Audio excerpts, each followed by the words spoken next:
آپ لوگوں کو میں ایک بات بتاؤں، جب جنت دو سال کی 2 سے 2.5 کے بیچ میں تھی، یعنی کہ 2 سال سے تھوڑا سا 1 2 1.5 مہینہ اوپر تھی، تب جنت نے بہت ساری دعائیں یاد کی ہوئی تھیں، جن میں سفر کی دعا تھی، کلمہ تھا. ہاں، تو وہ بہت چھوٹی سی تھی، اتنی سی. تو میں نے اس کی نا ویڈیو بنائی تھی سفر کی دعا پڑھتے ہوئے.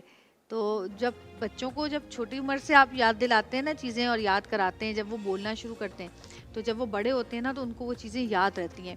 لیکن کبھی کبھی ایسا ہوتا ہے کہ جیسے آپ نے مجھے دعا سنائی، کلمہ سنایا، انہوں نے سورت پڑھ کے سنائی، تو ہوتا یہ ہے کہ اگر ہم اس کو روز ریپیٹ نہیں کرتے نا تو پھر ہم بھول جاتے ہیں. تو آپ لوگ جب سوتے ہو نا، سونے کے لیے لیٹتے ہو، تو سب سے اچھا ٹائم وہ ہوتا ہے، یا پھر صبح جب صبح اٹھتے ہیں، یہ 2 اچھے ٹائم ہوتے ہیں. اب دیکھیں، جب آپ سونے کے لیے لیٹے نا تو آپ کو جتنی آیتیں صورتیں یاد ہیں نا، وہ آپ لیٹے لیٹے پڑھ لیں. اس سے پتہ کیا ہوگا، ایک تو نیند بھی فوراً آ جائے گی آپ کو، اور آپ اللہ کا نام لیتے ہوئے سوئیں گے تو آپ کو اچھے اچھے خواب بھی آئیں گے. صبح جب آپ اٹھیں گے تو فریش اٹھیں گے. اور جب رات میں ہم کچھ چیز یاد کر کے سوتے ہیں تو صبح وہ چیز ہمیں یاد ہو جاتی یاد ہے. ہو جاتی. اور جب آپ صبح اسکول کے لیے نکلتے ہیں تو رستے میں تو کوئی کام ہی نہیں ہوتا ہے، تو رستے میں آپ اس کو دوبارہ ریپیٹ کرتے ہوئے جب جائیں. میں چھوٹا تھا نا تو میرے بابا نے بھی مجھے سفر کی دعا سب سے پہلے یاد کروائی تھی. آپ کیا سنا رہے ہیں آج ہمیں؟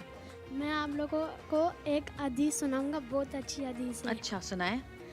جو شخص نے جمعرات کے مغرب سے لے کر جمعے کے مغرب تک جو لوگ نہیں سورۃ القریش پڑھیں گے تو ہمارے حضور صلی اللہ علیہ وسلم اپنے کانوں سے خود سنیں گے. سبحان اللہ، سبحان اللہ.